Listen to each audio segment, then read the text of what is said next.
Hello, everyone. Welcome to Twin Bill, the show where the twins talk about what they want to talk about, which happens to be weekly movie reviews at this stage.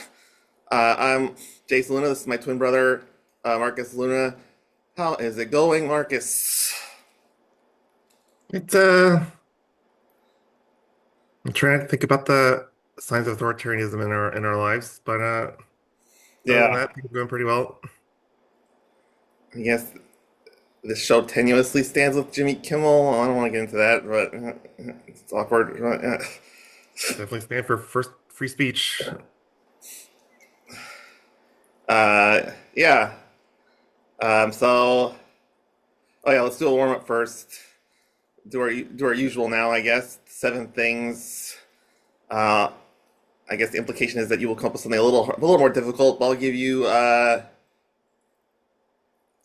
name seven video games that were released in the 1980s or earlier if you wanted, but 80s is fine. Oh boy. Okay, that Um, I think whatever. Go ahead. You can make some up too if you want for some reason. But, that infamous ET video game, That's one. Custer's was it Custer's Revenge or Pocahontas's Revenge, whatever it's called. Custer's Revenge. We'll never speak of it again. Two. Uh, Super, Super Mario Brothers on NES. That's three. Uh, Jumpman, which I guess is also Mario, but whatever.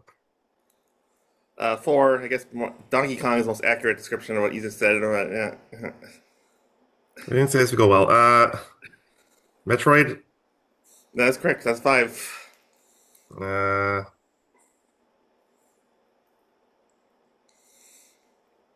There are. Go ahead. Let me give me hints. I'll just throw out dig 'em. Six is the Smacks mascot. What was the arcade game where you dig things up? Oh, what's that game called? It is Dig something, so I'll give you partial credit, but yeah. And then Pit. Pitfall, I think. That's pretty good. I was gonna give you a hint. There's three more Super Mario games that technically fit the description, but whatever. Yeah. Four, if you count the Game Boy. But anyway, give me a seven things video game related, I guess, because we're talking about Tron. That was kind of my point. Yeah. Can you hear the dog in the background? I can never hear your background. The Zoom does a really good job of editing that out. No. Disregard my comment. Video games, huh? Fine. Make it easier for you. Name your seven favorite characters in the Mario universe. In no particular order, but probably pretty close to an order. Princess Peach, number one all time. It's one. Toad. It's two. Wario might be number one overall, but Wario. Three. Wow, Luigi. Four. Uh, Donkey Kong. Five. I mean, he's in the Mario Kart, so it gets a little weird. But Yeah, that's fine. I'll go a little more. Toadsworth. Who? Toadsworth. He's an old toad. He's in the Mario RPG games. Six. His mustache. And then mm, farewell, Gay Bowser. He just says Bowser. It's really bad voice acting by Charles Martinet. But anyway, Bowser. Say gay Bowser? In Super Mario 64, different podcast, but he throws Bowser into the bombs in the boss fights. Sounds like he says, "So long, Gay Bowser." But I think it's like "So long, King Bowser" or something like that. It's just like really a muffled recording or something. Wow. Wonderful. What a great note to end this seven things. Yeah, so we're talking about video games because we're talking about Tron. It's funny because to me it's funny because probably call this episode the Tron Ares preview or the Tron series retrospective or something. I could have called it the Tron Legacy, but the sequel to the movie is called Tron Legacy. I didn't think you could call a movie what your movie is. It's a legacy sequel to Tron. What should we call it? Let's call it Remember Tron? Yeah, it's yeah. So let's talk about kind of in order. Well, literally in order. There's only two movies to go into, so because we're not gonna delve into Tron Ares spoilers. Not really a big cash cow on the internet right now to talk about that movie anyway, but which we'll get into, I guess. Uh, so Tron was released in 1982, Hmm. and so a very interesting thing about Tron universe in general. Very nerdy thing to get into, but um, so Tron's all about people literally getting into video games or video game universes or whatever. Right. But it's like because this movie came out in 1982, which was like the last gasp of the Atari Prime, well before Nintendo went created. My point is, Nintendo went for more quote unquote representative graphics. Full fledged. You can see what's going on. It's mirroring reality. But Atari had a lot more of a gameplay based graphics where it's like vectors represent spaceships, kind of. And it's a lot more gameplay oriented where you move the spaceship around. Yeah. So the Tron visual universe is more of a Atari Right. vector based visuals, which I think is interesting because it's managed to survive all the way until present day. Which there was no transition into Mario style graphics for Tron Legacy or anything like that. Yeah. All right. So just as I described it, so fits this production.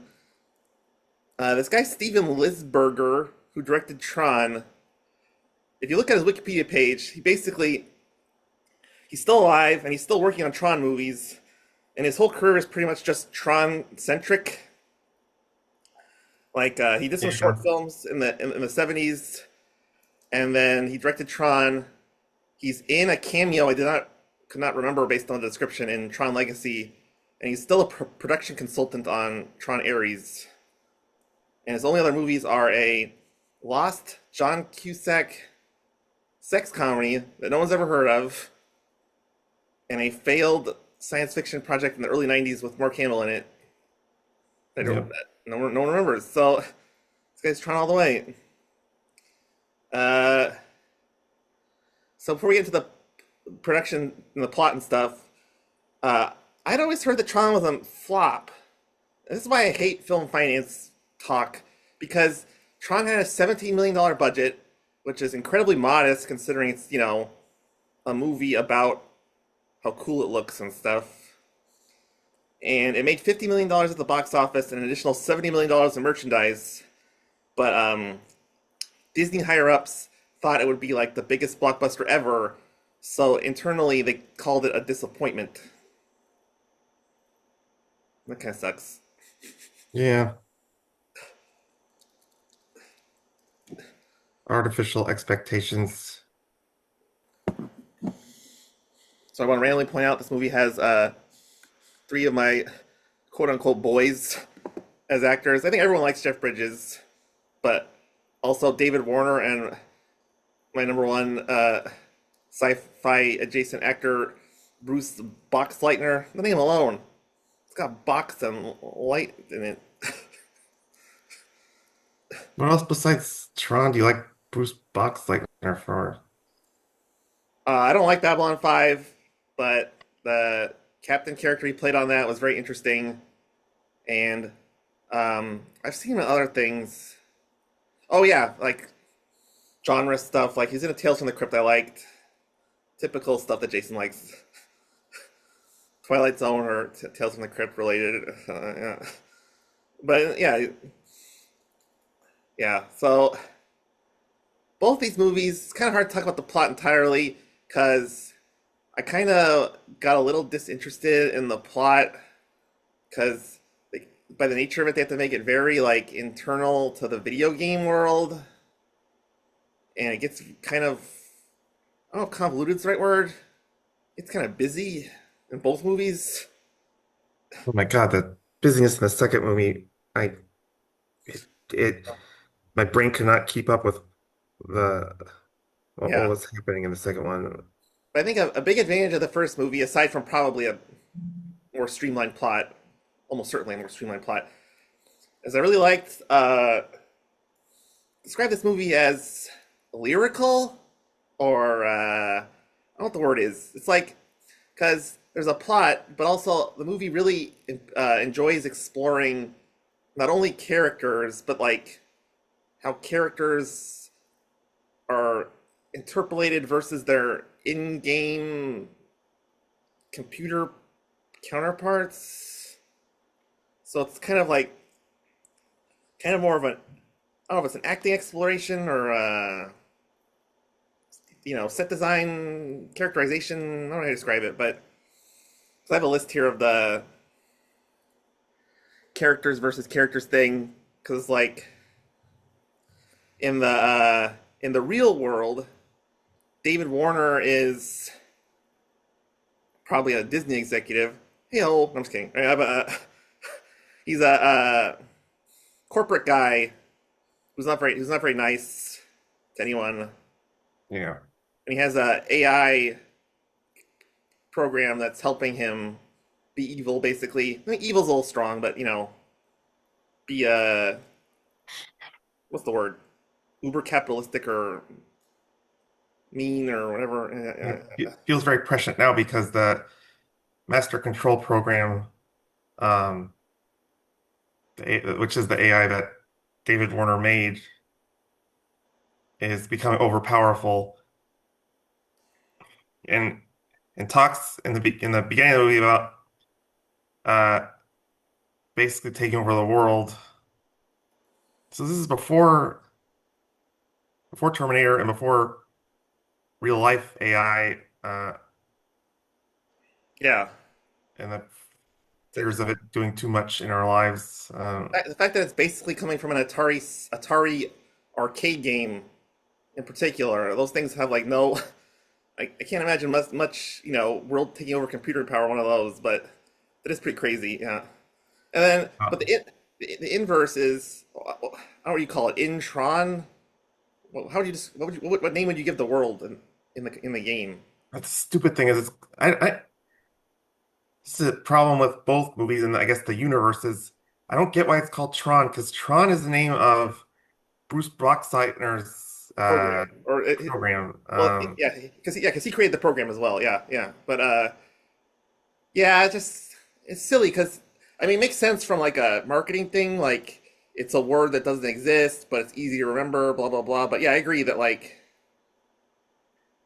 so the world's not called Tron then. The It's the game. N Yeah. it's the Encom gaming grid is it's they he even Okay. says like when because Jeff Bridges gets zapped into the grid and so he's not a program, he's a user. He says multiple times, "Oh wow, I'm in the grid." So that's the Yeah. easiest way to call it the grid. Uh, I mean, I would call it the game. I think that would make more sense and more fun, but whatever. The grid. So anyway, in the grid, David Warner is the assistant to the program, which was a yeah. very clever way of flipping their two anxieties as people. Yeah, yeah. And He kind of is the second man to the MCP in real life too. yeah, but Uh, well, there's one point where the program turns on David Warner and he says like, "God damn it, I created you," So it's like he expects to get overall advantage because he's a human being. that's how evil the MCP is. So Because he's yeah, gonna use the David Warner's character is a not a brilliant computer scientist. He's stolen everything he's ever done. He became CEO by stealing Jeff Bridges' gaming's ideas. So MCP brilliantly uses that as blackmail to basically be the CEO of the company without anyone else realizing it. Yeah, and then this, well, we'll get to the second movie when we get to it, but yeah, they make that a little more literal in a way. But just want to get to these other Avatar things to make the point. So Jeff Bridges in real life is a sort of cavalier game programmer, acts rashly, and then he creates a program which becomes way too much of a plot point in the second movie, the Clue program, which is a similar to Jeff Bridges in real life, a renegade computer program that doesn't tell the truth. And when Clue gets captured in the first movie, he even like talks back insultingly to the agents of the MCP or whatever. That Yeah. was just very clever way of like, in some ways, Jeff Bridges is like Clue, but Clue is sort of him at his worst, like acting rashly and failing. And then the most obvious one, which I guess justifies the movie being named after him, is Bruce Boxleitner in real life is kind of like Jeff Bridges and kind of not. Like they're both good guys in the overall scheme, but Bruce Boxleitner is a lot more level-headed, not acting rashly, wants to go through things proper channels, and he gets frustrated with his friendship with Jeff Bridges, and so of course in the game he's Tron, whose job is to what's the word, magistrate, adjudicate negative programs in the game and shut them down. It's a security program, and he basically operates as that in both films. Yeah, so I was just like, the movie did a really good job of like giving insight into the characters, but not having to have like overly dumb dialogue where Bruce Boxleitner Yes. grabs Jeff Bridges by the shoulders and says like, "Why you gotta be so crazy? Why don't you be normal like me?" Or whatever. The movie just sort of gives it to you, and you can piece it together very easily because they literally show you both sides of themselves with the plot device. That was my overall point. The movie falls apart for me after this, kind of because of the plot, but I really like these Which characters. movie? This movie, Tron 1? yeah, falls apart strong, but I was not invested in the plot through line because the plot through line was not super well articulated sometimes. But we'll get into that, I guess.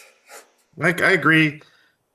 I actually really liked, as an engineer, well, I'm not a computer programmer or software engineer or whatever, but I really liked the the business side of it, and that the David Warner was locking the programmers out of their programs, Yeah, um, and the chaos that was causing, and the urge to try to fix it. Um, and like you say, it starts off interesting. I thought it was cool. It starts off with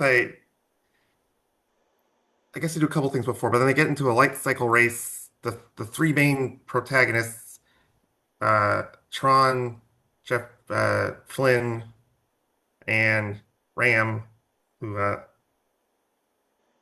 turns out to be a pretty minor character, but uh, they use the light cycle to break through the wall and run away. And I thought that was a cool sequence. yeah, And I don't know if it's supposed to be funny, but I found it kind of funny in a good way that Ram was an actuarial program for an insurance company and gets roped into being a game player. yeah. I thought that was really good world building. That you're able to simultaneously use computer programs as characters, but in a way that the audience can like relate to. It does a good job of like sort of shortcutting you into the science fiction element without quote unquote losing the humanity. And yeah, I felt like Ram should have been a real person or something, but I mean it's a different movie, I guess. But yeah, Apparently, the actor is an NCOM programmer credited as popcorn coworker in the credits. So I don't think it's Ram. Well, that was a weird scene too, because Bruce Boxleitner has popcorn in his cubicle, and then I guess the character, I couldn't see him that well in the image, but he's like, can I have some of your popcorn?" And then Bruce Boxleitner's like, sure." And then he didn't say it like that, but he's like, "Oh, go ahead." And then Bruce Boxleitner leaves, and it's like, okay, cool. Oh wow, the guy played Ram and Popcorn Cubicle guy played Billy the Kid in Bill and Ted's Excellent Adventure. Oh yeah, I can see that face. Very youthful looking person. So of course he played Billy the Kid, not Billy the Man. All right. So yeah, I agree. I wrote down the light cycles as well. They did show the light cycles in the one of the games at Flynn's arcade, and I'm sure you. I don't know how familiar you are with Tron, the games that came out after this movie. I'm aware of them. I don't know much about them. But the most popular artifact from Tron games, the original ones, are probably the light cycles. They're just lines, but you sort of like you make a line and you cut it off to kill. Kind of like in the game, you kill them by making them run into your line. Kind of like Snake, but with like multiple people.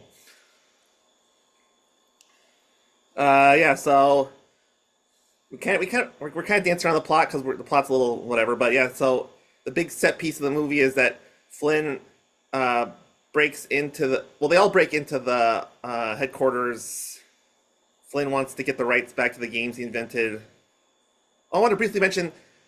I don't know how much Steve Lisberger knew, but this game is oddly prescient from a historical point of view because, real quickly, so Atari, you know, had this empire where they would sell all these games, and they had programmers working under them, kind of like Thomas Edison in his system, where he'd have like inventors, and then Thomas Edison would say, "I invented this," and someone not famous actually invented it for him. Hmm. Game designers were creating games for the Atari, and I think his name's Steve Jackson made Pitfall, and him and a bunch of other people quit Atari and made their own company, Activision, and then Activision would license their games to the Atari.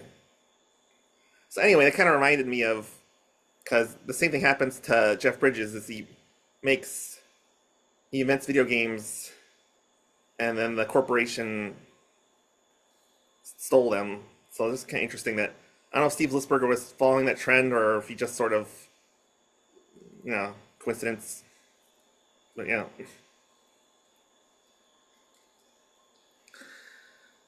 all that to say, Flynn breaks into the headquarters along with everyone else. He's on a computer, and it was a really cool scene because they gave dialogue to the master control program. It's like, you can't do this. And then Flynn's like, well, I'm doing it right now, so screw you, pal. And then the master control program zaps Flynn. He gets like these weird, like, cubes around his body. I guess because he's like, or I don't know, there was some weird artifact thing where he went like this, and then there was like lines, Yeah. and then he gets zapped into the game as resembling directly a program, which from a science perspective would be kind of weird if you create programs out of electrical impulses and then you zap human flesh into a game and it looks the exact same way. But the MCP has a laser for that. Yeah. One last thing that because you mentioned being prescient in the scenes on Earth before they go into the grid. Did you remember there's a brief scene in The Office where David Warner's character Dillinger's talking to the founder of the company, an old guy with a scraggly beard, Oh yeah, he ends up in the game, but I'm sure you're getting to that or whatever. But who yeah, yeah. turns contentious, and the old guy says, "I miss the days when I was inventing this company in my garage." That almost seemed, and it would have been too early for it to be like an allusion to the creation of Apple. But that's what that reminded me of because if you remember, we watched that Steve Jobs biopic with Yeah. Michael Fassbender and Seth Rogen are, Steve Wozniak. are are making an Apple computer in a garage in a flashback. That is weird. Because I can't think of a corollary with like uh Bushnell. What's his first name? Is it Nolan Bushnell? Anyway, I can't think of a corollary with that with Atari. But anyway, yeah. So it must. All Hmm. right, Yeah. Anyway, yeah. it's a Either. trope that Yeah. Listberger and Bonnie McBaird came up with maybe when they were writing the movie. Although Yeah. apparently behind the scenes, apparently McBaird gets a story credit, but they had a major falling out, and Bonnie McBird had to fight for her credit. Apparently, she wanted to write the screenplay be more funny and and wanted the main character be a Robin Williams type person. I had mixed feelings about that. This movie did not need Robin Williams, but the second movie definitely needed more of a sense of humor. But we'll get to that when we get to that. Uh, so yeah, the old guy that was weird too. Well, yeah, this movie felt like it had a lot of interesting ideas, and then the further the movie got along, the more it was just like you kind of had to like take a break and think about all the things it was presenting to you. Because like yeah, the old guy didn't really fit. Hmm, yeah, I guess. Because it felt like Flynn was sort of like the creative one, and he had the direct antagonism with David Warner, which pays off in the end. So I don't know where the old guy fits into that chronology or Flynn's character or whatever. But yeah, Yeah, I think it's that he kind of maybe more involved in making like computer systems, and then Jeffrey is more creative. I do think he makes more sense as a character in terms of his character he plays on the grid called Dumont, who helps them out. we can at I least think connect us to history. I have to briefly mention that the Dumont Television Network. I don't know what that has to do with anything, but okay, moving on. I Sorry, don't think they're related. it's a actual last name in the American lexicon. So yeah. Anyway, moving on. I'm Yes. just saying that I think the scene worked well. That they had to convince Dumont, who's kind of like a neutral gatekeeper in the system, and that's probably what his human form wants. I mean, we don't really know for sure because he's barely in the movie, but uh, gets convinced to do the right thing and help the the underdog programs running around trying to beat the MCP. Yeah. So before we get to the ending, which I don't know how much on, but I want your take on the visual index, for lack of a better term, of this movie. Because once you're in the game, the grid world, it's very persistent and kind of odd looking. It's like everything's dark with blue touches. I found it a little hard to uh, maintain full visual information the way it was shot. Your thoughts? Well, that was actually intentional because their initial plan was to make it more of a silver, more lighted background, Hmm. but that would have been a lot more expensive.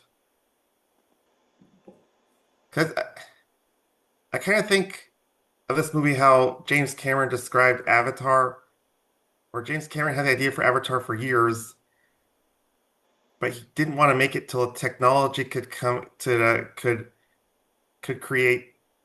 create it to match up to his vision. Where I feel like Tron, maybe Listberger and his group maybe rushed it uh, because they had to use like a mixture of computer animation and paintings, like rendered image paintings that are just black matte, because computers at that time couldn't render animation. You could only do it frame by frame. And they actually had a camera on the computer Yeah. making each image. So they're trying to their best to make it look like computers, but it was an integration of computers and more old school painting techniques. Yeah. It probably is too black for what it is, but they couldn't make a colorful world that they probably wanted to make because just the technology wasn't there. Yeah, and it was one of those things I didn't mind it as much on, when characters were talking, or it was more of, it just depended. I just felt like, you know, because well, I guess let's move into our slow descent into the end of this movie. I don't have much to talk about, but because the bigger set pieces near the end, I don't know, it just didn't connect with me. Uh, so let's see what happened in the plot. So they what did happen in the plot? So they they obviously they're running around. Well, we already talked about. Sorry, early in the movie they escape with the bikes, and the character who felt like really got lost in the shuffle was the love interest for Well, Jeff Bridges. they do meet with we meet up with I think her name is Laura, kind of late. She's not because it's the three guys I mentioned. Rom gets blown up and dies. Ram, not Rom. And then she actually works for MCP, but I guess she knows Tron, um, and it's kind of weird. I think she kind of like tapped him. They like tapped her on the shoulder when she's walking by, and she's like, "Oh, guys, it's so great to see you." And then she kind of helps them. It was, Well, I mean, it mirrored directly what happened in the real life. Because I don't know who her character was. The girl with glasses who's like Bruce Boxleitner's friend and is attracted to Jeff Bridges but doesn't want to deal with it or something. They all sort of hang out. she's actually Alan, who's Tron's girlfriend on Earth, but I think she's kind of a love interest of Jeff Bridges in the game and kisses him. Oh, because I assumed because of what happened in the sequel and the whole Jeff Bridges has a baby that he married her. That shows how much I was paying attention. I'm not sure if they reveal the who the mother is. Anyway, so I messed up. That makes a lot more sense because she's with Bruce Boxleitner at the hip the whole movie. So, and they're probably better for each other. Who wouldn't want to marry Bruce Boxleitner instead of Jeff Bridges? I know I would, but all right. So yeah, so she agrees to help them.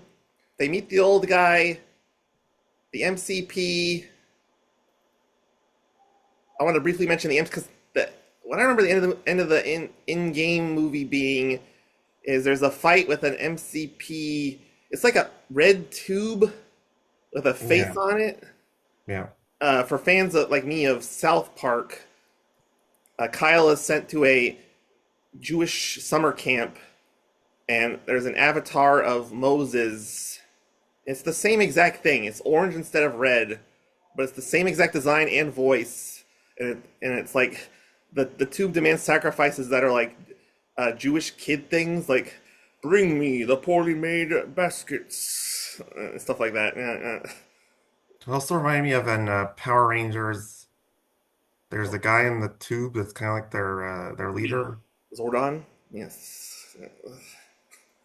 Uh, Zordon's face and the MCP's face reminded me of the same thing where it's like the super low kind of fisheye lens type angle. And the deep voice too. But yeah. So they beat the tube and win? Is that the end of the movie?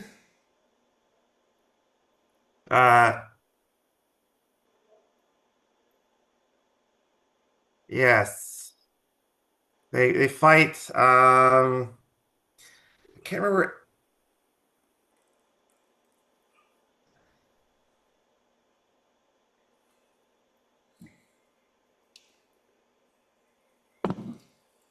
What can't you remember? Oh, somehow when Flynn is fighting the robot, the MCP, he has like these shields in front of him, and he manages to break one of them, and then Tron appears to sacrifice himself and bolts into the gap in the shield and blows up the MCP. So the end in the real world, they all seemed happy. I didn't know anything was going on. They got off the helicopter and they were celebrating. They like what Well, they got their money back or what? I don't know. because you're missing a scene in between because they Jeff Bridges comes back into his body where he was when he got zapped, and the program immediately publishes a memo to like appear, I guess, the whole company that uh, Jeff Bridges' character Flynn created all the video games. So and then Dillinger walks into his office and sees the memo, and he gets real sad because he's like, "Oh, I lost my company." I mean, should have been his company again because he's a thief, but that's why then that happens, and then there's a little scene at the very end where the helicopter, because it's kind of like a flash forward to the future that Flynn is now CEO of the company, and that's a good segue for our break, I guess, because that's where we begin in the second movie that Flynn is CEO of Encom and Yeah, and control then of the grid, has autonomy over the grid. because we need a sequel, all this happy ending was actually secretly horrible. Ah! All right, we'll be back in a brief break and talk about Tron Legacy.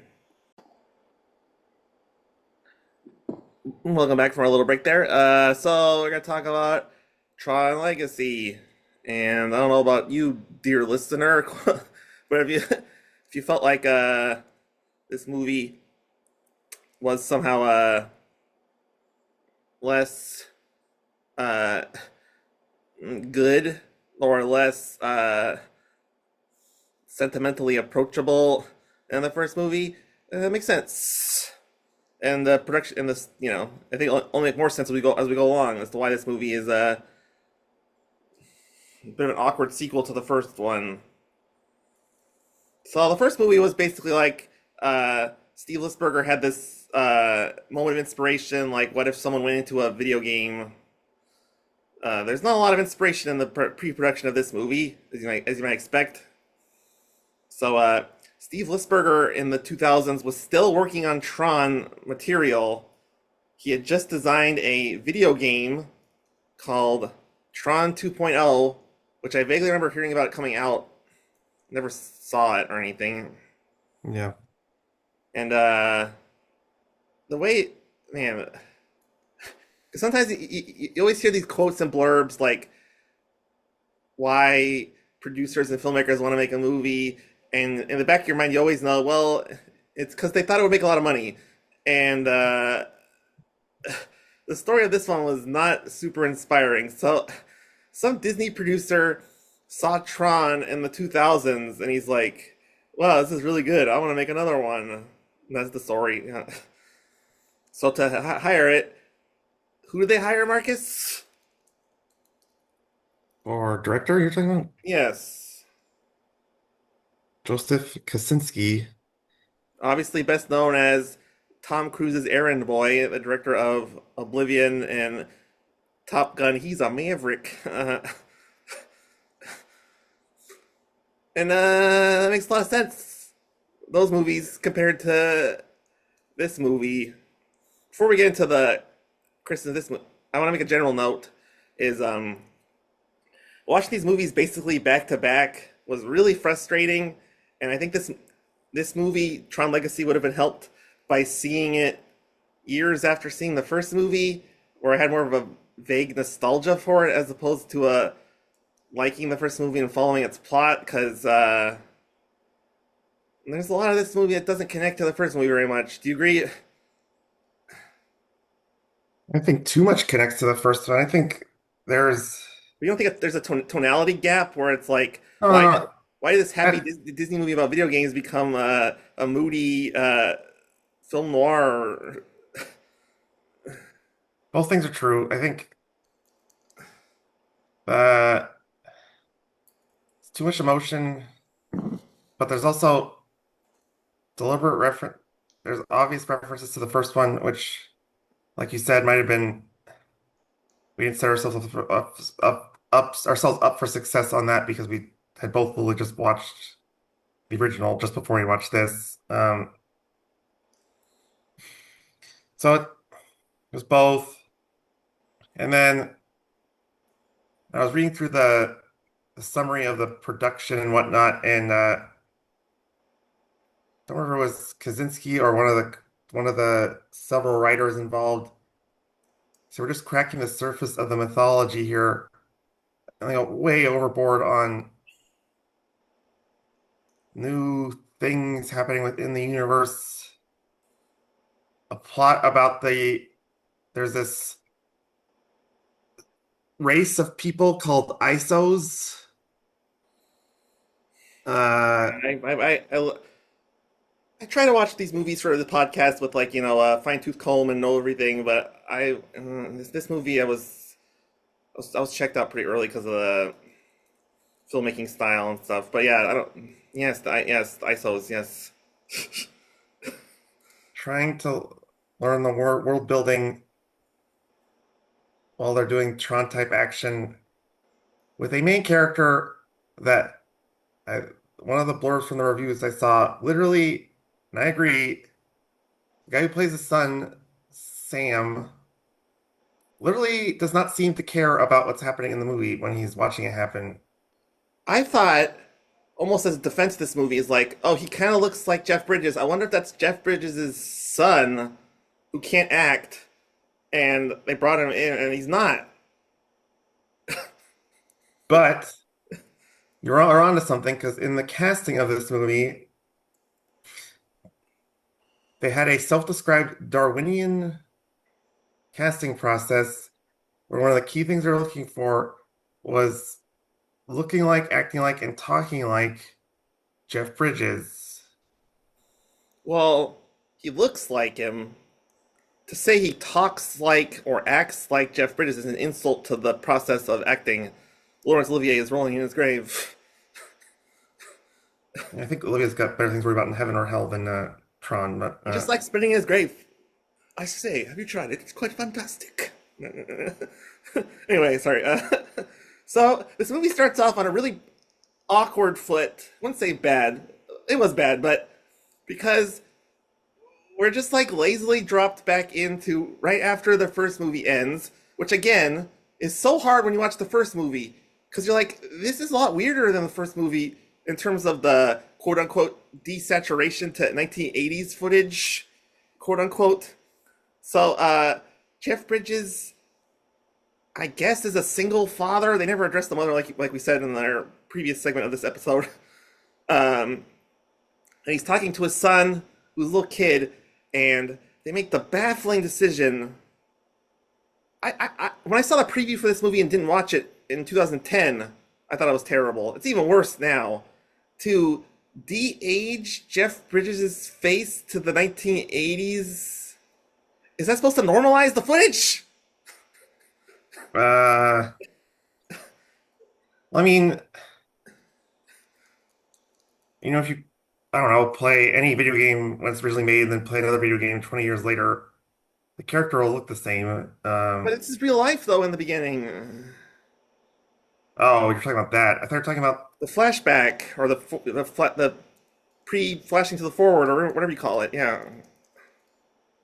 that's roughly what Jeff Bridges looked like in the 80s, and then I think they do that on purpose, so it's more jarring when the when we're skipping a little bit ahead in the plot that the bad guy in the grid is uh, a clone that Jeff Bridges made of himself to fool Yeah, the computer system. It looks exactly like that. So it's to get that face in your system. I have a lot of criticisms of the first act. Well, it's not even the first act; it's the first sequence, because uh, he looks like Jeff Bridges wearing a mask of Jeff Bridges' younger face, talking to his son, and then he goes Yeah. to work at the computer plant or whatever you call it, and he disappears. And the movie does a really like lazy, not late. It is lazy, but like lazy in terms of like tone, because the guy's dad disappeared, and they're kind of like, oh, maybe he went on vacation and didn't tell anyone. Also, so to justify no one being like terrified that this guy got murdered. Well, speak, speaking of remembering when the trailer came out, because I remember I didn't go see it, but they spoiled the movie in the previews because they revealed that there's a clone of Jeff Bridges in the grid world. They Yeah. that is the villain in the grid, and that a naturally aging Jeff Bridges has been stuck in the grid all this time. But in the actual movie, if you didn't know that part, isn't it kind of jarring to be like this little kid's dad disappeared and everyone's like, oh, maybe he's having cocktails in Hawaii and not telling anyone. Well, he's very eccentric, and he before he disappeared, he was spouting philosophy things, and apparently that was Jeff Bridges, the real person's idea to include a whole bunch of philosophy things in this movie because of his natural beliefs. I was gonna say, if you, any interview with Jeff Bridges, especially post age 60 or whatever, just a walking advertisement for going to talk to Hare Krishna or whatever. But yeah, Go to, I was thinking more going to a dispensary, but same same principle. thing. Yeah. Uh, so yeah, I don't. What's the actor's name who plays Sam? Garrett Hedlund. Because he does this thing a lot where he really cares about what's going on. So he sort of like gets kind of like mad in his face and he's pushing words out, but it kind of sounds like he hasn't taken an acting class before. No, he's never been a good actor. He's been in good movies, like he was in Inside Llewyn Davis, but I think in a very small part. But yeah, he's acting's never been his strong suit. He did play the main character in an On the Road adaptation.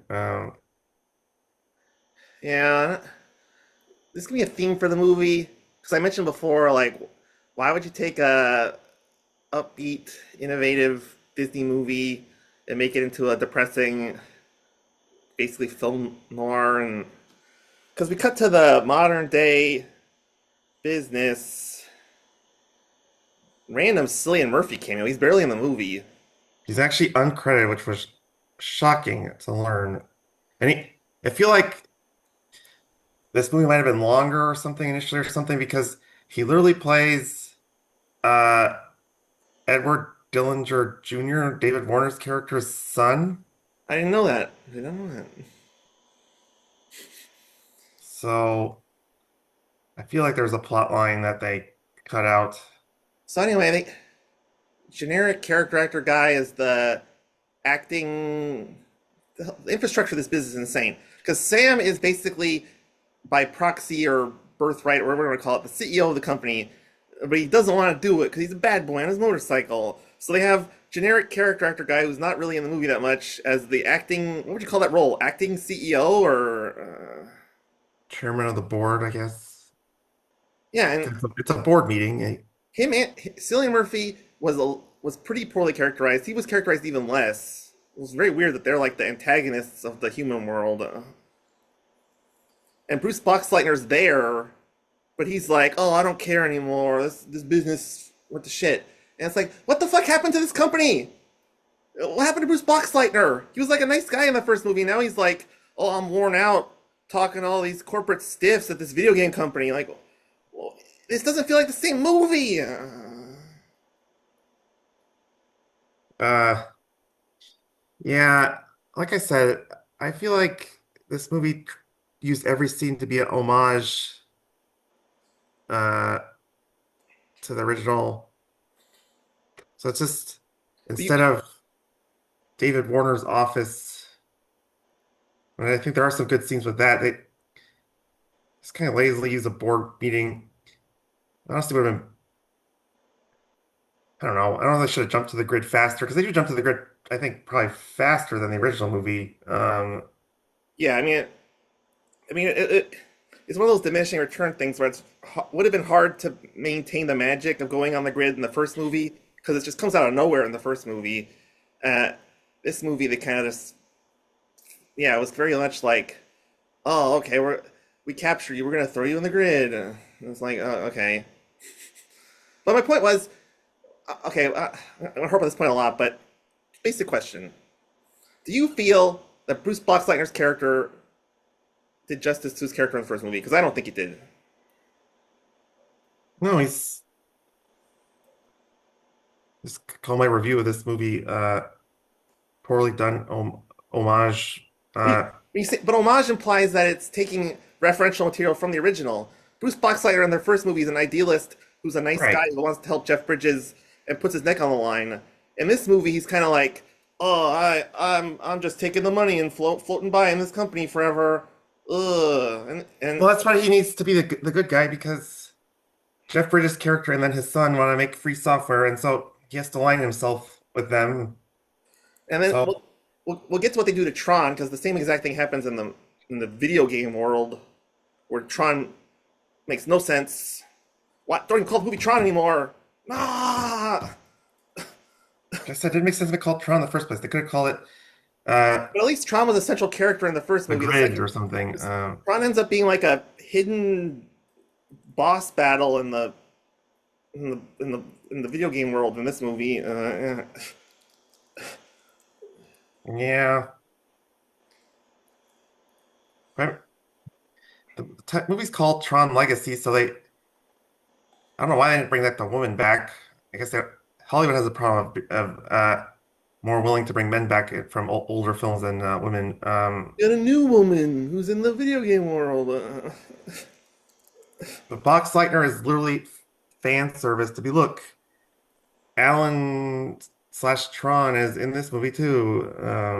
If they just had a scene or something where, because he does go talk to Sam and he wants to help him.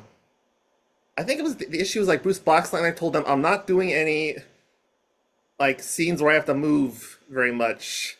So he goes to Sam. I'm kind of getting the plot jumbled a little bit, but because he goes to Sam's hideout, Bat Cave, really poorly handled. He lives in a brick building or something. With a very cute Boston Terrier. Yes. Yeah, so like, my point is like, I mean, it might have been unrealistic and might have been worse if Bruce Boxleitner did the same thing and snuck into the headquarters as a very old man with gray hair. But it would have made more sense to me as a character. They didn't do a good job of explaining why he became so negative as a quote unquote adult in this movie. But enough about Bruce Boxleitner. So before we get into the video game world, I want to briefly mention this movie does not care that much about it. Very poor that instead of being a CEO who works at an office, Sam's a bad boy who does what does he fucking do? A vigilante crimes while flying. No, he's not. Uh, I don't know what he does for work. there's that scene where he goes to the building and he's like, Right. he jumps off the building and It's his brilliant plan to he apparently does this he finds out when they're about to release free software and then he hacks into the building. I think he's done this multiple times before. Uh he's breaking and entering to halt the launch of the super expensive uh system, Encom system. that was So weird too. You know, it went. Sorry, but they're going from video games to like operating systems, but whatever. so they don't really explain what he does in his when he's not doing that. I don't know. He clearly has computer skills, so maybe he's like a I think part of it is freelance programmer or something. I don't know. he definitely gets money from Endcom, the company in the movie, because he's still the But CEO of the company by name or whatever. he's primary shareholder. Yes, he's So anyway, yeah, uh, fill in the plot as we go along, I guess. Uh, I found that, I mean, hard thing about action movies is like depending when you watch them, you know, the context of time and effects and stuff. When he jumped off the building, that was okay. When he landed on a taxi, I was like, oh, I bet I've seen better action scenes like that before. That was my reaction. I was like, it was okay, but it wasn't the greatest action scene. Your thoughts? yeah. I mean, the only thing this movie has going for it is the visuals and the the visual of base jumping with a black parachute in a gray not in a dark night. Honestly, color wise, reminded me of like Batman: The Dark Knight or something, and it looked cool. Um, then it became 1,000 times cheesier when he lands on a taxi and the taxi driver is like, "No free rides, no free rides," and then Yeah, yeah. So wait, so please explain to me because whatever, the scene where he gets zapped. I forget exactly what happens when he gets zapped into the game or whatever. it's a lot less because that first movie did a lot better, where the MCP actually has a little bit of a conversation with Jeff Bridges before he gets zapped in. And then in this movie, he gets into he he goes to the arcade because Bruce Boxleitner got a page he presumes from his father, turns out not to be his father, turns out to be from Evil Clue. But anyways, how he gets there is he has a key to Flynn's because his dad's place, wherever. He knows where the computer is in Flynn's, and he boots up the computer, and there's a question that says it's really dumb because he's supposed I imagine he's supposed to be a smart guy because his whole life has been around computers. He's a hacker and for his hobby or whatever. So yeah, she should be smart. Question says open aperture, yes or no, and he literally shrugs and goes, "Eh," and clicks yes. He should know Yeah, that aperture means lens. So there's a freaking big laser with a lens right behind him, and the laser opens because he clicked open aperture. yeah, And that's how I get zapped. yeah. I agree.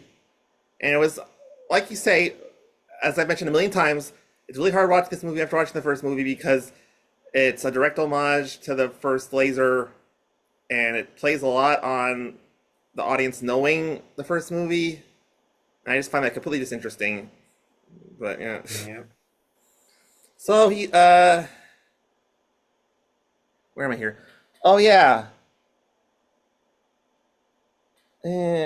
So yes. Sorry. I like the. Oh yeah.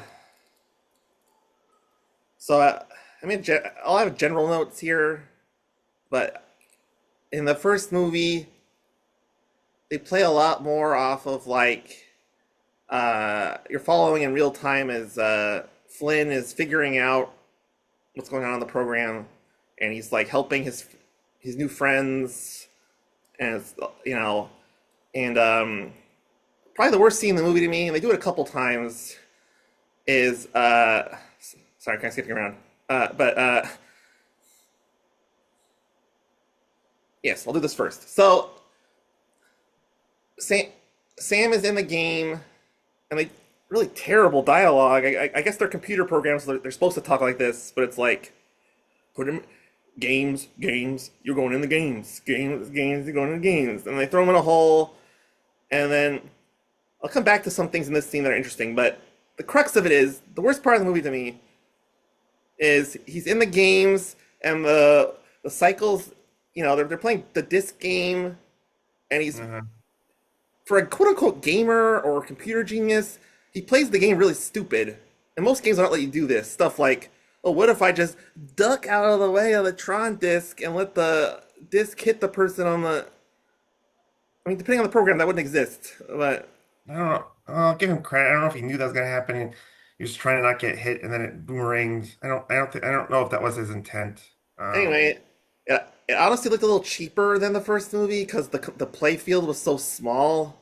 But anyway, they play the disc game, and they go to the light cycles, and there's like this dialogue, like dude, you gotta get a light cycle, and then Sam practically turns the camera, and he goes like, I can do this, and he goes like, bro, and he forms a light cycle, and it's like, I know this is gaming is a lot different in 2010 than 1982, but this like self-aware aggro, I'm gonna smash these computer programs, completely disinterested me. Obviously befuddled me based on my 10-minute explanation of this scene. Your Yeah, thoughts? I think it fits his character type. I'm not saying it's an appealing character type, but I think in Earth and in the grid, he's a very cocky, self-assured young man. And it's logical he thinks to be good at the light cycle because he's a lifetime motorcycle driver, and it's the physics of driving a light cycle and a motorcycle are very similar. But I don't like the like self-aware like this is just a video game. I'm really good at video games. Pew, pew, pew, pew, pew, pew, pew.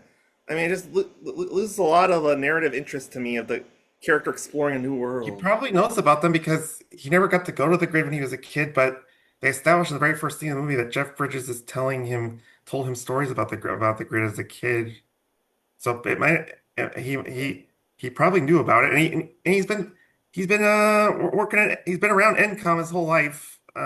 Like, I mean, you can logically explain just, I don't know if it's an acting I guess it's more of a character issue that I don't know if I really am rooting for a character who feels better than the world he's in. I don't know. So, this sneaky, weirdest part of the movie might off-put some more sensitive people, and this comes up again later on. So, before the game thing happens, all I complain about, he goes in a very weird. This exists in a video game, but whatever. A prep area where several, let's say, buxom ladies in skin-tight outfits Uh-huh. give the gamer programs clothes to wear. What the fuck is that?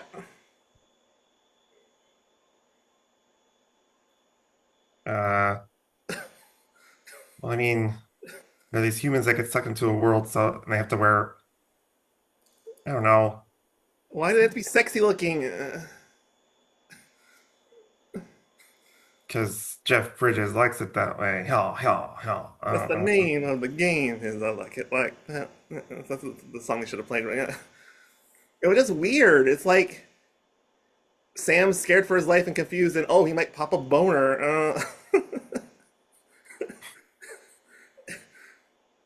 I guess it was kind of setting up much later in the movie in a plot point I didn't like that much, where um, one of the sexy helper ladies sort of tricks Flynn into not Flynn, Sam into doing something. I guess felt really out of place. Really out of place. Yeah. So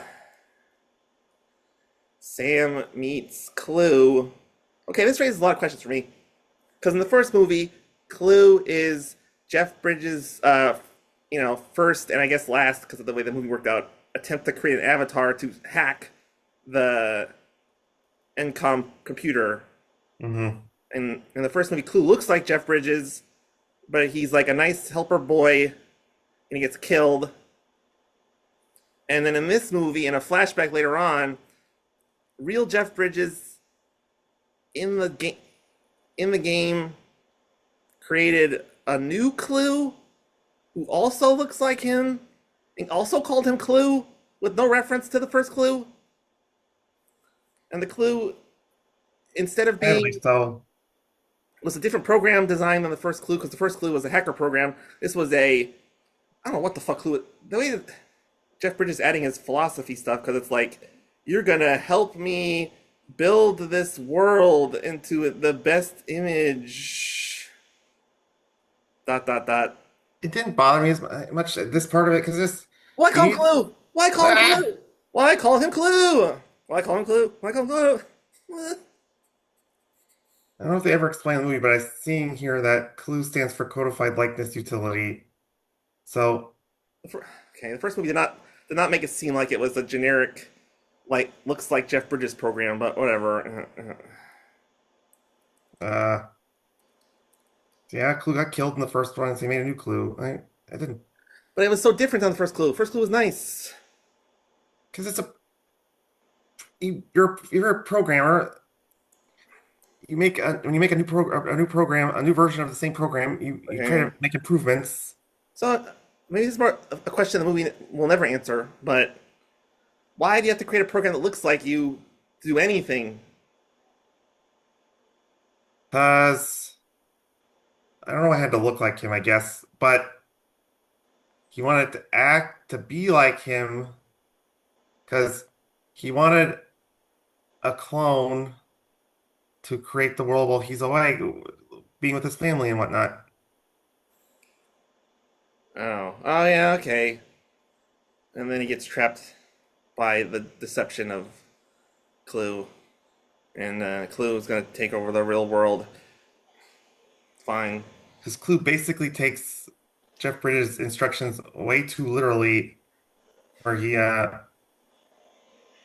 it's very common in robot stories and literature and film and TV, where the robot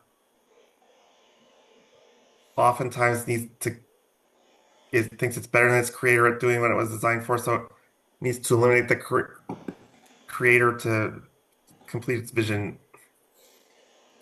Yeah, I mean it's very Hell 9000. It's the most famous one, but yeah. So for a while, Clue doesn't. One of those things he doesn't explicitly say, "You're not my son," but he doesn't hide it from him either. And eventually does tell him, "You're not my. You're not. I'm not your dad." And then uh, Sam gets rescued by Olivia Wilde, who is an in-game program also, who's She's one of with. she's the last ISO I was talking about, where I lost that thread entirely. I had no idea she was different than anything else. But yeah, yeah. Jeff can't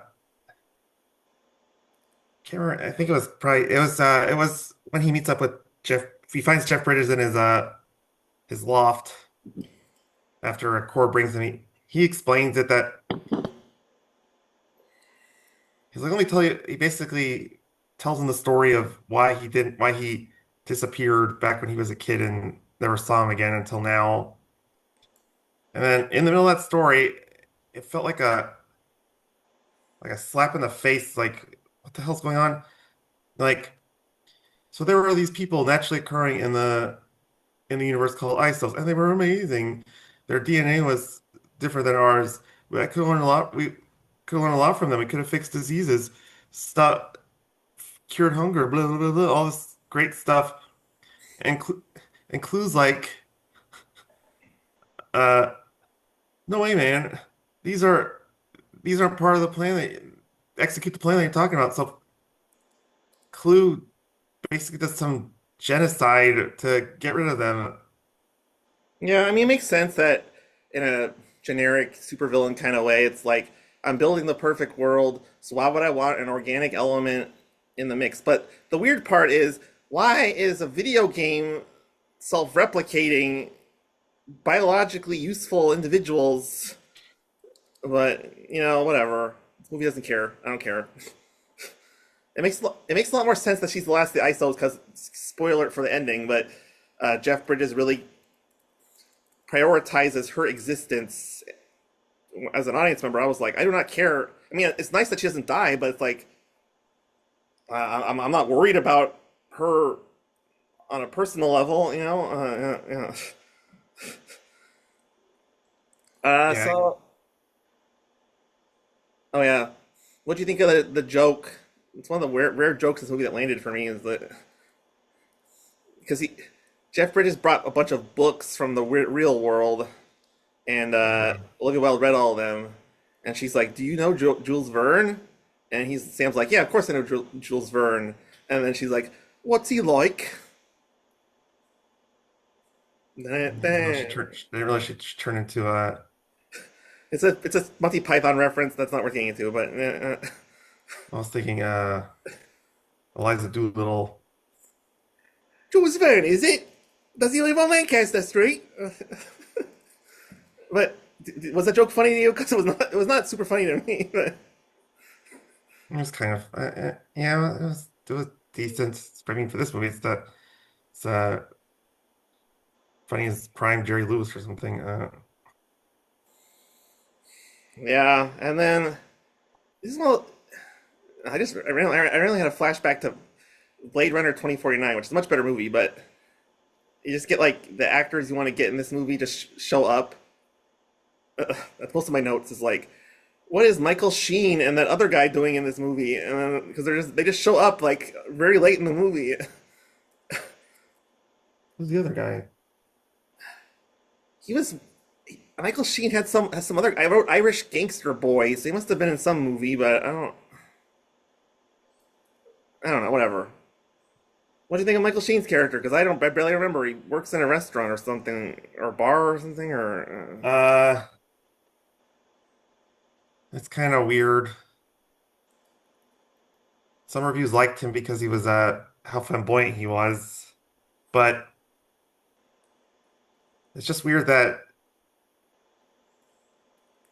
Olivia Cora, Olivia Wilde's character, knows about him and says, "Yo, Sam, if you go see this Zeus guy, he'll he'll help you get to the portal." And then Zeus double crosses Sam immediately, so that was just weird. yeah, the double across thing was a lot of this movie felt to me a very obvious note, but a lot of like A to B action where it's like, oh, things happen in an action movie, we better do the things. The first movie seemed to have a lot more of like we can do whatever we want, characters first, you know, enjoy the world, blah blah blah. So this movie just felt like a very mechanical recitation of a action movie. It's Yeah, kind of getting to the end of my notes here, but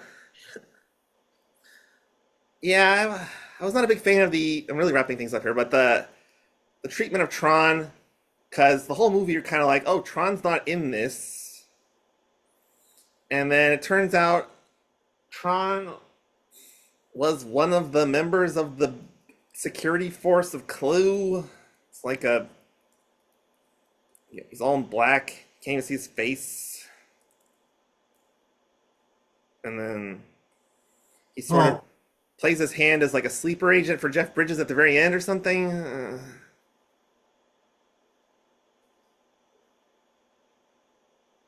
that right? yeah, yeah. He's fighting alongside Clue, and he's like, "Yeah, my boy. His evil name is Rinsler, which the name is an allusion to Lucasfilm executive editor J.W. Rinsler. That's fun for general audiences. Go ahead. You put Easter eggs that that doesn't matter for the enjoyment of the movie. Doesn't matter, but also doesn't help the movie that much. Go ahead. But I think he isn't planning to necessarily turn on Clue because I think he's programmed that way. But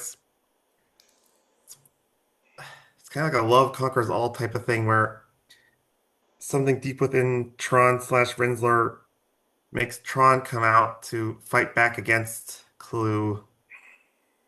So it's Yeah, not, I'm saying that because there's no logical explanation for why he suddenly helps. And because in my head, Jeff Bridges is like, I need a fail safe at the very last minute to flip Tron, but I can only do it once, and then Tron will, self destruct or something, and then so you do it at the end of the movie, and Jeff Bridges and Tron end up dying, and felt like it made sense as like a mutual sacrifice thing or something, but I think my head was trying to invent stuff where I didn't see anything. Yeah. So, trying to wrap at least the plot part up. I'm pretty much done with the plot. I mean, well, okay, Clue and Jeff Bridges have their big fight, and it's a lot of like reaction shots of Sam, like, "No, I'm not gonna let Jeff Bridges die," and then eventually he has to let Jeff Bridges die, and then him and Olivia Wilde go to the real world and drive around on their motorcycle in early morning Los Angeles, whatever. I don't know where they're set, where it is. Movie over. I think it's in California because it's so. I don't know. Actually, it's a good question where Tron is at. While you're looking it up, we'll wrap it up after another 10-minute break.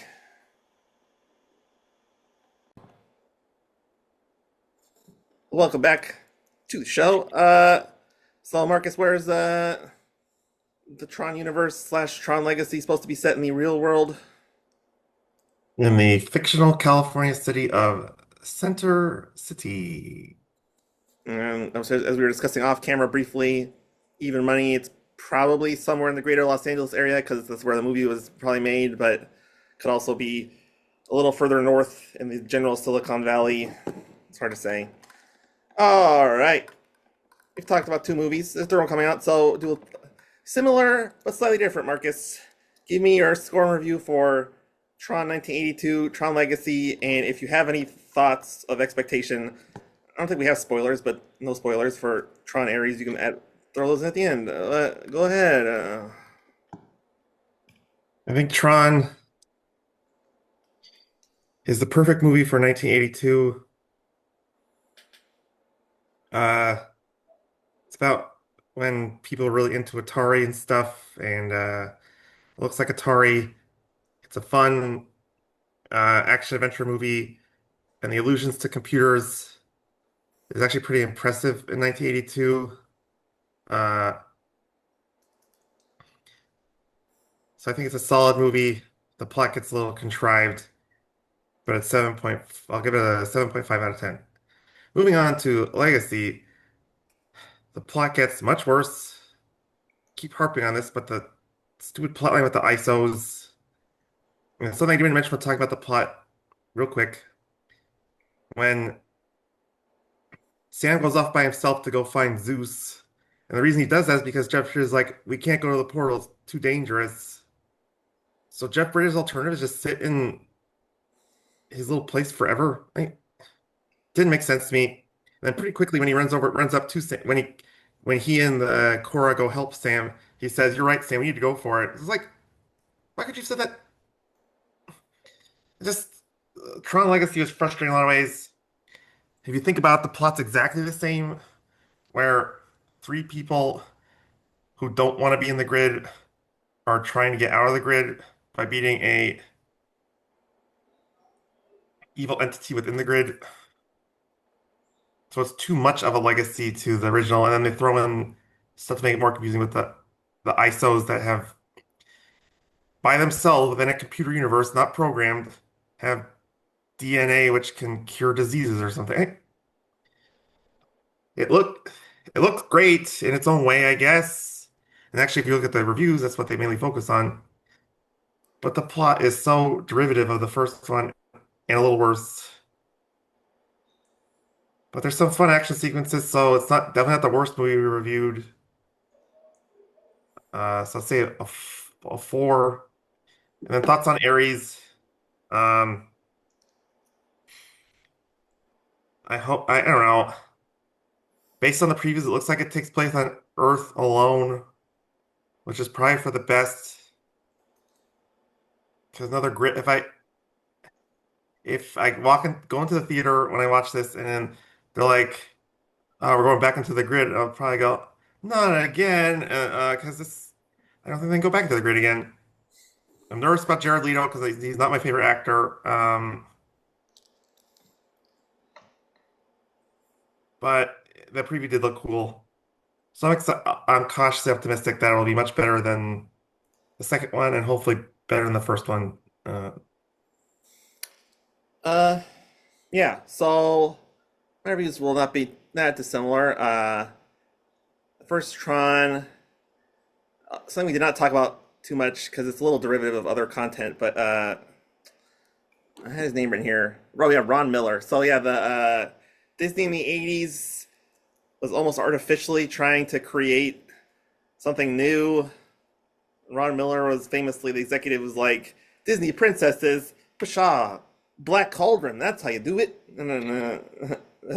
Similar, and this movie's kind of similar uh, for positives and negatives. The positives, as far as science fiction action movies designed ostensibly for children, this is some of the best acting, at least in the male acting, that I've seen in a long time. Because Jeff Bridges and Bruce Boxleitner aren't given a lot, but they do a really good job with it. I wish the female characters were written better, but that's Hollywood for you. And then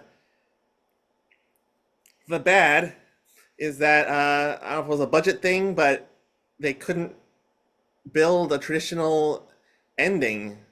I mean, at its best, it's still a movie about the video game industry, which is still not a codified thing in 1982. And I found the plot a little insufferable. The effects felt underdone, even compared to movies of the time. So it's just basically the acting and the interesting character things, which were really well done. I don't understand that at all. So just to wrap it up, Jeff Bridges, David Warner, Bruce Boxleitner all did a really good job. Did an interesting job of presenting those characters. Definitely recommend it as a curiosity. It's a very unique film visually and stuff. Gave it like a very kind 6 out of 10. It's just so hard because like almost rather watch the first half of the movie and turn it off and invent my own ending and then watch that ending. But I really enjoyed what I watched, the first part. Tron Legacy, I hesitate to say it's like, this is the worst movie I ever saw or anything. But it's the kind of movie I don't like. It's an action movie that leans into the action and it kind of expects everything else to sort of follow along. Not helped at all by Garrett Hedlund's leading performance. yeah. Surprisingly vacuous, and even for a Disney action movie, felt really aimless, misdirected. Felt like he didn't care just because of the performance.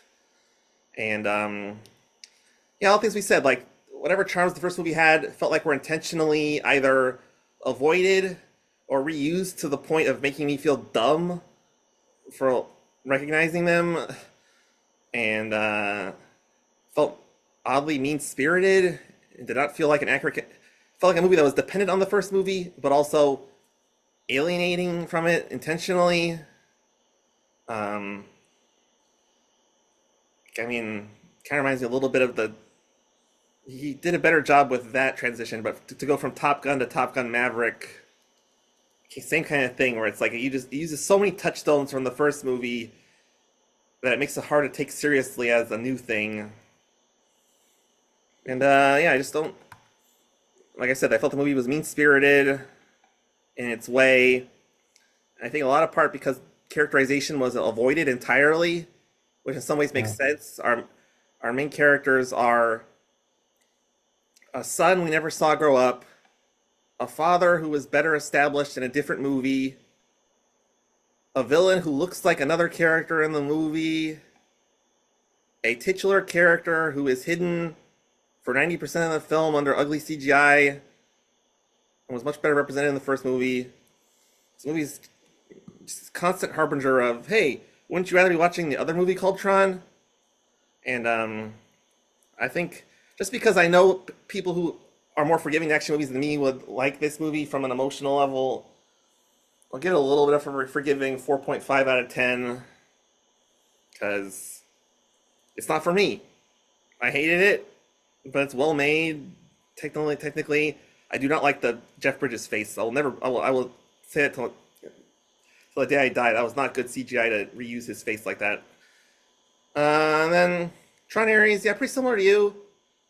Honestly, I kind of hesitant to go run out and watch it. Three Tron movies in a row is a bit much.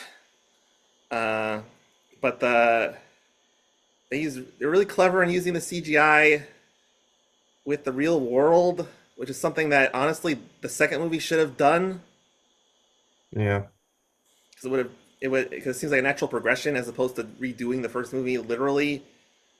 But then it would have been Tron New Legacy instead of Tron Legacy. And then a basic thing, but symbolic of the whole movie is like the first movie's blue, and then I guess because Clue is orange, second movie's orange, but it's in theory the same world, and Clue's actually the Clue's sets actually ye Clue's actually yellow, and his all his soldiers, which I believe are ISO zombies, right.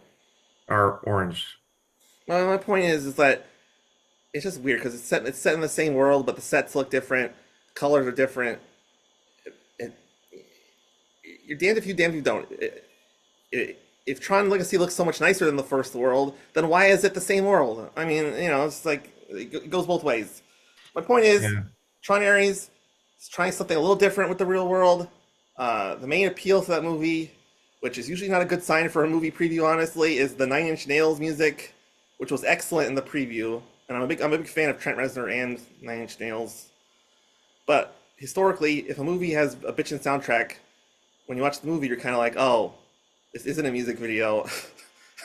So we'll see how it goes. I don't think it's gonna be the greatest thing ever. Definitely way better than the rest of the internet thinks. But I think that goes for both of our opinion of the first movie than most people. So yeah, I will watch it probably on Disney Plus because theaters be expensive. Yeah, they are. All right, that wraps up this episode. You have any other parting parries to my review or anything in general before we move on to the next week's episode? Something I wish I covered in the review was, did you catch in Tron Legacy that Jeff Bridges talks like himself in a couple instances? What do you mean? Oh, like It's what? like things in the something happens in the sky with like something, and then he goes, "That's far out, dude," and then or Yeah, I mean, obviously, like you said, he was trying to push the movie into himself with the plot because he's Jeff Bridges, eco warrior, pothead, whatever you want to call him. Yeah, and uh, the yeah. last thing, sorry. Also in Tron Legacy, the zombified soldiers make a lot of growling noises. It's kind of weird. There's a lot of things in that movie with stuff like that where I just literally my brain was like, do not pay attention to this movie you're watching. Like this guy felt so redundant, repetitive, cliched. Yeah, tempted to lower Yeah. my score, but I won't. All right. Okay.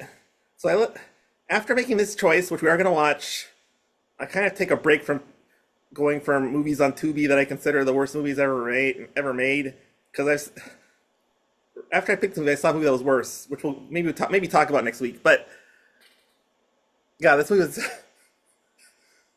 okay. This is literally a candidate for the worst movie ever made. My candidate, directed by Fred Olin Ray, sometime in the 1980s. We will be watching The Phantom Empire, starring that guy from The Reanimator, and Sybil Danning as the evil lady.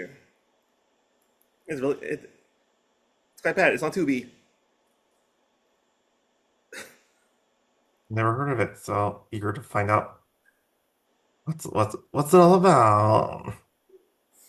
Well, if you believe the poster, it's about a voyage to a fantastic world where a buxom space lady rules the land with an iron fist, and then you watch the movie and you're like, did they cut the budget right before the movie came out? I'm like, we'll find You've out. already you've already seen it? Yes, I'm making you watch it. Yes. Just Mhm. this is the return of Stanley Tucci's revenge. He's not in this movie, but this is the same thing as Sex and the Other Woman, where I watched the movie and I was like, this is so bad, I want to talk about it.